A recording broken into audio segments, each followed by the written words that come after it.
Estamos na lição de número 13, a última lição do quarto trimestre de 2021, ou seja, a última lição deste ano. Uma lição maravilhosa com o título A Gloriosa Esperança do Apóstolo.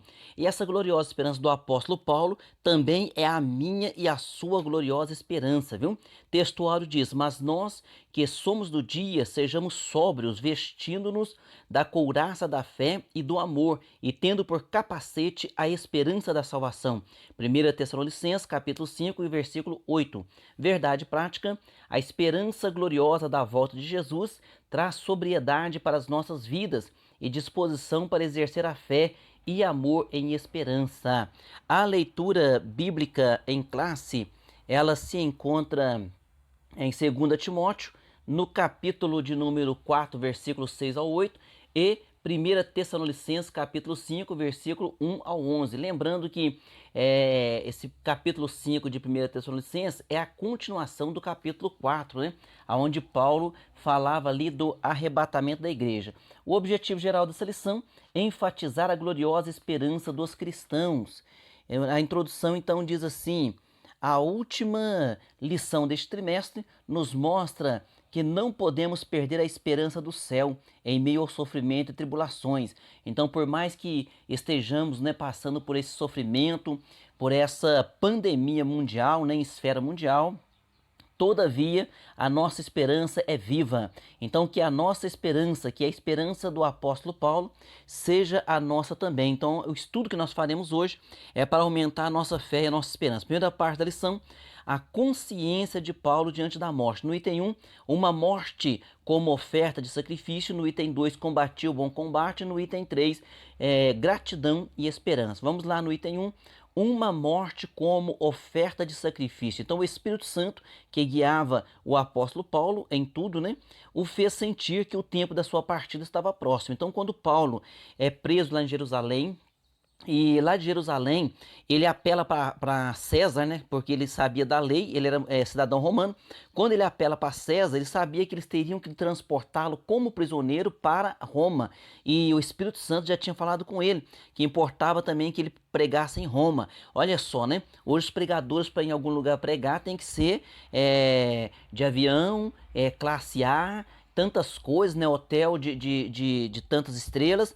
Paulo não, Paulo sabia que tinha que pregar em Roma, e ele mesmo próprio ali, fez aquela decisão de apelar a César. Ele foi como prisioneiro, e durante a viagem ainda teve naufrágio, ainda teve que ficar naquela ilha onde ele ganhou todo aquele pessoal daquela ilha.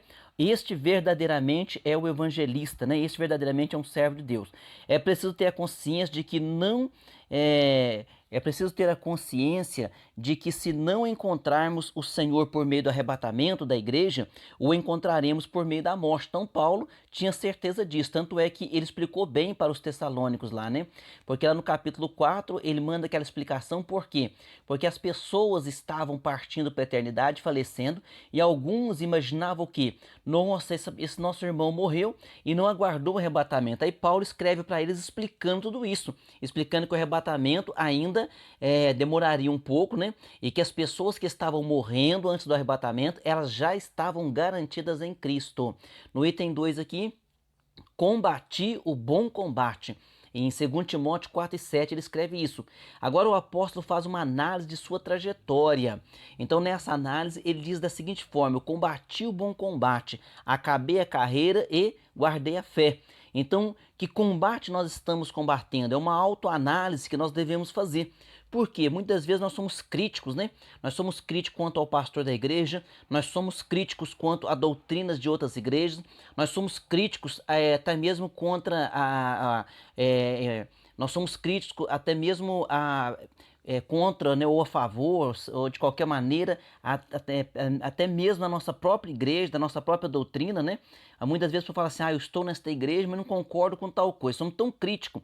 Agora façamos uma autoanálise. Que combate estamos combatendo, Essa causa é nobre. Então essa causa é a nobre causa do evangelho. Paulo deixou bem claro, ele disse assim: se anuncio o evangelho, não tenho do que me gloriar, pois me é imposta esta obrigação, e ai de mim se não anunciar o evangelho. Então nós somos críticos, o ser humano é crítico a tantas coisas, então sejamos críticos a nós mesmos, mas não para nos condenar, porque a Bíblia diz o seguinte: se o teu coração te condena, maior é Deus. Então nós devemos nos analisar, né? E procurar melhorar a cada dia. Não é para nos condenar e desanimar, não. Muito pelo contrário. Viu? O item 3 aqui, gratidão e esperança. Segundo Timóteo 4, 7 e 8. Agora, além de combater o bom combate, o apóstolo Paulo diz então, né? Combati o bom combate, acabei a carreira e guardei a fé. Então ele acabou a carreira e guardou a fé. Mais importante do que começar é a forma como terminaremos a carreira, viu? Então, e outra coisa, como nós não sabemos quando será o fim da carreira, não é isso? Então nós estamos aguardando o arrebatamento. Nós não sabemos se será amanhã, se será o ano que vem, se será, né, até 2030. Então nós não sabemos. O que nós precisamos é estar preparados. Agora, o mais importante do que começar é terminar bem a nossa carreira. Então nós temos que tomar esse cuidado. Por quê? Porque nós não sabemos o dia de amanhã se estaremos vivos. Por isso que nós temos que estar vigilantes e aptos para o arrebatamento nesse exato momento. Pastor Wagner, mas eu tenho que uma pendência, então não importa qual a pendência que você tenha, coloque ela nas mãos de Deus, porque Deus resolverá essa pendência, amém? Aqui na próxima página aqui está encerrando o item 3 e ele está dizendo: temos confiança e desejamos antes deixar este corpo para habitar com o Senhor. Paulo falando já da sua partida, né?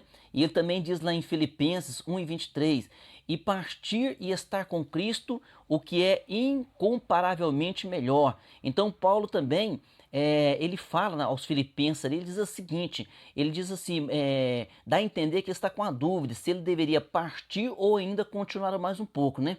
Como se isso fosse escolha dele. Mas aí ele diz assim, ó, é melhor então que eu fique mais um pouco para lhes ensinar a palavra, mas muito melhor para mim seria partir. Então partir para a eternidade salvo, é claro que seria a melhor escolha. Mas nós não devemos desejar a morte de forma alguma, né? Mas estarmos tranquilos quanto a ela, entendeu? Porque senão daqui a pouco nós vamos pregar aí a morte ou o pessoal incentivar que nós estamos incentivando, achar que estamos incentivando alguém a morrer, nada disso, viu? Viva a sua vida, seja uma bênção, faça a obra do Senhor, procure sempre estar alegre na presença de Deus e Deus vai te abençoar e vai te renovar a cada dia mais, amém? Estamos nas mãos do justo juiz, então fique em paz, porque estamos nas mãos do justo juiz. Parte 2 da lição, a doutrina bíblica de Paulo sobre a volta do Senhor. No item 1, a volta do Senhor em Tessalonicenses. Então o capítulo 5 de Tessalonicenses, ele é uma continuação do capítulo 4, quando fala ali, né, assim o capítulo 5 é a continuidade acerca do assunto da parousia, ou seja, o arrebatamento. Essa parousia, esta palavra, ela nos dá a entender o seguinte: alguém muito nobre que vem fazer uma determinada tarefa, né? E algumas pessoas são convidadas. Então é como se um príncipe fosse a um reino e aquelas pessoas estão convidadas para aquela determinada festa. Eu costumo resumir isso aqui da seguinte forma: eu morei ao lado de uma, da Academia da Força Aérea. Então, a Academia da Força Aérea, todos os presidentes da República que já passaram, que já foram presidente da República, todos eles já foram ali fazer para alguma cerimônia. E eu morei a poucos quilômetros ali, morei próximo mesmo, a 1 ou 2 quilômetros, e vou te dizer uma coisa, eu só sabia que o presidente da República havia estado ali, porque eu ouvia à noite no noticiário, ou seja, ele foi naquela Academia da Força Aérea, ele participou de uma cerimônia, as pessoas foram convidadas, então a palavra parousia é isso, então foi ali, foi convidado, vestimenta especial, mas nem todos poderiam estar participando, é só os convidados especiais. Então, no arrebatamento da igreja, nos dá a entender isso aqui, que o arrebatamento da igreja será para a igreja de Cristo, né? Aqueles que estão firmados aos pés do Senhor. Então, no item 2 vai explicar que, ó, as duas fases dessa vinda. Então, a vinda do Senhor, ele via a primeira vinda que ele nasceu da jovem Maria, e a segunda vinda do Senhor, ela nos dá a entender que será em duas fases. A primeira fase que é a parousia, o arrebatamento da igreja, e a segunda fase que ele vem visivelmente sobre o Monte das Oliveiras. Então, aqui, o que nos dá a entender? Nos dá a entender através da leitura aqui que é feita na leitura bíblica em classe, que nós não vamos participar da grande tribulação. Porque a grande tribulação, se você analisar ela nada mais é do que a 70ª semana de Daniel. Porque Deus falou, vai ter 70 semanas e o povo de Israel vai se converter a mim. Então, quando você olha para as 70 semanas de Daniel, ele divide ela em 62 semanas, depois em mais 7 semanas, que é morto o príncipe, que é o Senhor Jesus Cristo que foi morto, e fica uma semana pendente ali, que nós chamamos de número 70. Essa semana seria o quê? O período da grande tribulação de 7 anos de grande tribulação. Uma semana, 7 dias. Então, ali dá a entender, esses 7 dias, cada dia é um ano. Então, será os 7 anos de grande tribulação. Então a grande tribulação nos dá a entender aqui que não é para a igreja, viu? E se alguém discutir isso com você e disser o seguinte, mas a igreja ela não tem capacidade de passar pela grande tribulação, não é isso. Se tivermos que passar, o Senhor vai nos capacitar. Mas é porque nos dá a entender na leitura da palavra do Senhor que a igreja não participará. Inclusive vou deixar um link aqui embaixo falando sobre este assunto, que eu tenho um estudo bíblico sobre isso, viu? Então que Deus possa continuar então nos guardando. Olha só, em 1 Tessalonicenses capítulo 5, a leitura bíblica em clássica, no versículo 9, diz assim, porque Deus não nos destinou para a ira, mas para a aquisição da salvação por nosso Senhor Jesus Cristo. Então Paulo está falando do arrebatamento, está falando da ira futura, está falando da grande tribulação e está dizendo aqui, no versículo 9, que Deus não nos destinou para a ira. Essa ira significa a grande tribulação, viu? Então, no final da grande tribulação, então no arrebatamento nós vamos subir, vamos cear com o Senhor, e o arrebatamento da igreja, a Bíblia diz bem clara que o apóstolo Paulo ensinando que aqueles que morreram em Cristo vão ressuscitar primeiro em corpo glorioso. Nós que estamos vivos seremos transformados em corpo glorioso, tudo na mesma fração de segundo. Paulo escreve essa fração de segundo, a palavra é átomo, abrir e fechar de olhos. Se fosse hoje ele escreveria fração de segundos. Então nós vamos ao encontro do Senhor nos ares. Este encontro com o Senhor nos ares a simbologia é do casamento que Abraão mandou Eliezer ir lá preparar a noiva e trazer para Isaac. Então o Pai Todo-Poderoso mandou o Espírito Santo preparar a noiva e levá-la ao Senhor Jesus Cristo. Então é um símbolo de um casamento, viu? E a palavra do Senhor, então, em Zacarias diz que Jesus desce visivelmente sobre o Monte das Oliveiras, em Zacarias 14, verso 2 e 3, e Apocalipse 19, verso 11 ao 16, diz que o nosso Senhor Jesus Cristo ele desce com os seus santos e anjos no final da grande tribulação para estabelecer o seu milênio. Então nós vamos descer com Jesus, reinar com Jesus, e ele vai estabelecer o seu milênio e socorrer Israel. Por quê? Porque as nações vão estar contra Israel e é chamada a batalha do Armagedon, viu? Então, se você tiver mais dúvida quanto a isso, tem mais estudo aqui neste canal, tá ok? No item 3 aqui, sobre a grande tribulação. Então não passaremos pelo período da grande tribulação, como eu expliquei aqui aos irmãos, né? E o arrebatamento da igreja, ele está próximo, e quando o arrebatamento da igreja se der, o anticristo vai estabelecer o seu reinado. Na verdade, a Bíblia diz o seguinte, já há muitas pessoas, já há muitos anticristos no plural, muitas pessoas trabalhando contra a obra de Cristo, mas vai haver o anticristo, que é um líder político, um líder mundial político, e vai haver também o falso profeta, que será um líder de todas as religiões. Ele não vai exigir que ninguém seja da religião dele, mas ele vai englobar todas as religiões, ou seja, toda religião é boa, você participa da religião que você quiser, mas tem que de alguma forma adorar o teu sinal da besta, né? Assim que a palavra do Senhor aqui nos ensina, viu? Então que Deus nos abençoe, nos guarde, por quê? Porque certamente tudo isso já está visível aos nossos olhos, né? Nós já estamos contemplando todo esse trabalhar do inimigo, porque a palavra do Senhor diz que o arrebatamento da igreja será também, né? E também, tanto o arrebatamento da igreja quanto o governo desse anticristo será segundo a eficácia de Satanás. Então o inimigo tem trabalhado ferozmente contra a igreja, tem feito leis, né? Quantos países aí já tem as leis aprovadas para o aborto? No aborto, não um bebezinho inocente que está dentro do ventre, né? Então por que a pessoa não evita a gravidez? Então o aborto é uma coisa, é um crime horrendo, e isso já tem leis por todo o planeta. Então já é também um governo, já também uma das maneiras do anticristo estar governando, né? Então que Deus nos possa deixar sempre alerta e preparados, viu? Nós temos que estar preparados para o arrebatamento da igreja a qualquer instante, porque também nós não sabemos quando vamos partir para a eternidade. Então temos que estar sempre pronto, como diz a palavra, prepara-te, ó Israel, para encontrar com o Senhor teu Deus. Temos que estar preparado sempre, viu? Na parte 3 aqui da lição, dos tempos e das estações até a volta do Senhor. Então no item 1 aqui, uma atenção à expressão dos tempos e estações. Então Paulo fala aqui, na leitura que você vai fazer aqui na leitura bíblica em classe, então você vai ver que ele está dizendo aqui, ó, ele diz assim, Mas vós, irmãos, então ele começa falando sobre tempos e estações. Em 1 Tessalonicenses capítulo 5, ele diz assim, ó, mas, irmãos, acerca dos tempos e das estações, não necessitais de que vos escreva, porque vós mesmos sabeis muito bem que o dia do Senhor virá como um ladrão. Quer dizer, então como é que eu vou me preocupar com o tempo e estação sem que o dia do Senhor virá de surpresa? Ou seja, o que ele está dizendo? Tem que estar sempre preparado, viu? Sempre preparado para encontrar com o Senhor. Então, a vinda do Senhor, o arrebatamento da igreja está iminente. Alguém diz, pastor, mas faz 2000 anos que está sendo falado nisso. Mas Pedro escreveu, 1000 anos para o Senhor é como um dia como 1000 anos. E se você analisar a palavra do Senhor, há um relógio escatológico e ele chama-se Israel. Israel voltou a ser nação em 1948 e Deus deixou bem claro que não passará essa nação sem que Israel agora se converta. E para que ele se converta é no final da grande tribulação. E para que se chegue no final da grande tribulação, a igreja é arrebatada 7 anos antes. Entendeu essa comparação? Então a vinda de Jesus está próxima mesmo. Item 2, uma dimensão do Espírito, uma dimensão do porvir. Então, entretanto, as Escrituras mostram que o derramamento do Espírito Santo em Pentecostes anuncia o que? Os últimos dias. Então, ali em Pentecostes, Joel deixou escrito em capítulo 2, versículo 30, e Atos 1 e 5. Agora, quando o Espírito Santo vem e inaugura a igreja, alguém erroneamente fica interpretando errado. Então, quando o Espírito Santo desce ali sobre a igreja, o Espírito Santo continua a atuação dentro. Então, Atos dos Apóstolos, você começar a ler o Atos dos Apóstolos, quando termina o livro de Atos dos Apóstolos, é como se ele tivesse uma continuação, se não por escrito, mas nas ações do Espírito Santo em todos os anos. Então fazem quase 2000 anos, mais ou menos em 2030, vai inteirar 2000 anos que Jesus inaugurou a igreja através do Espírito Santo. O Espírito Santo continua derramado, é como um chuveiro que está aberto e precisamos entrar debaixo dele. No item 3 aqui, ó, o Espírito e porvir, o Espírito e porvir, temas da nossa pregação, né? Batismo no Espírito Santo, revestimento de poder, o batismo com o Espírito Santo com evidência de falar línguas estranhas, né?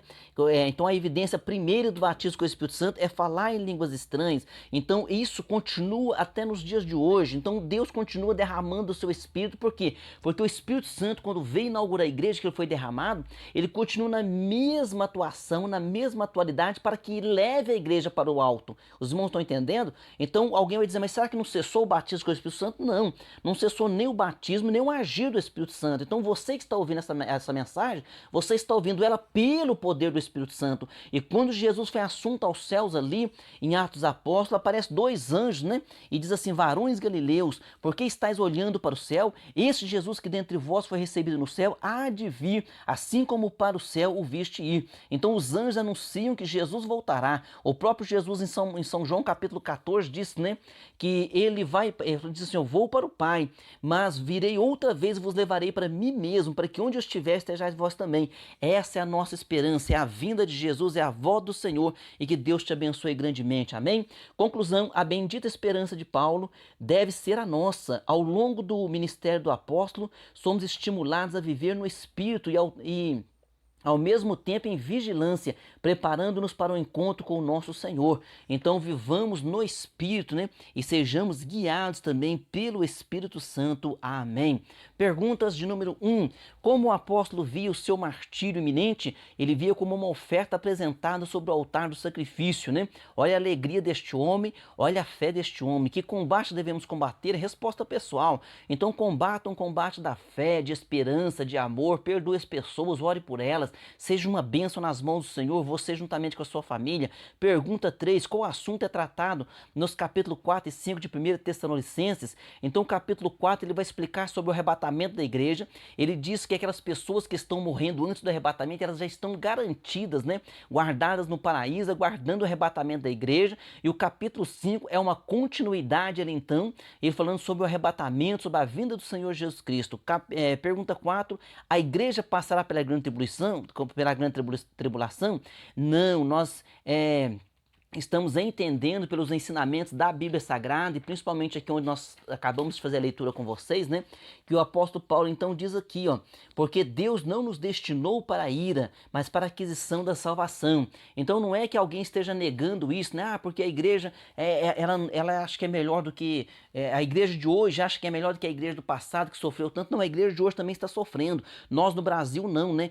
Por enquanto, mas nós estamos vendo leis aí perigosas, mas pelo mundo afora, morre muito mais cristãos hoje do que morria na época do Senhor Jesus Cristo ali, que ele inaugurou a igreja através do Espírito Santo. Hoje morre muito mais pessoas, né? Porque tem muito mais, é muito mais numeroso, né? O número de pessoas, e os países, hoje são tantos países que onde é negado a pessoa ter a sua própria fé, é negado a pessoa poder escolher a sua religião, ou escolher a sua religiosidade, ou escolher servir a Jesus, e tantos lugares, países muçulmanos, né, onde é brecada a pregação do evangelho. A China tem mais de 1 bilhão de pessoas morando na China, que é apenas um país, e ali proibido, né? Quantas vezes? Então que Deus guarde, que Deus tenha misericórdia, viu?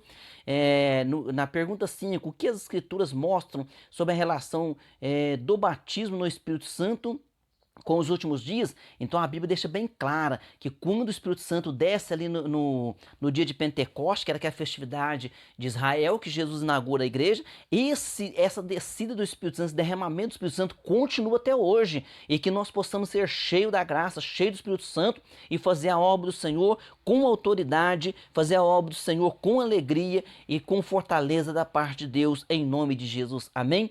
Deus abençoe você e toda a sua família, em Cristo. Amém.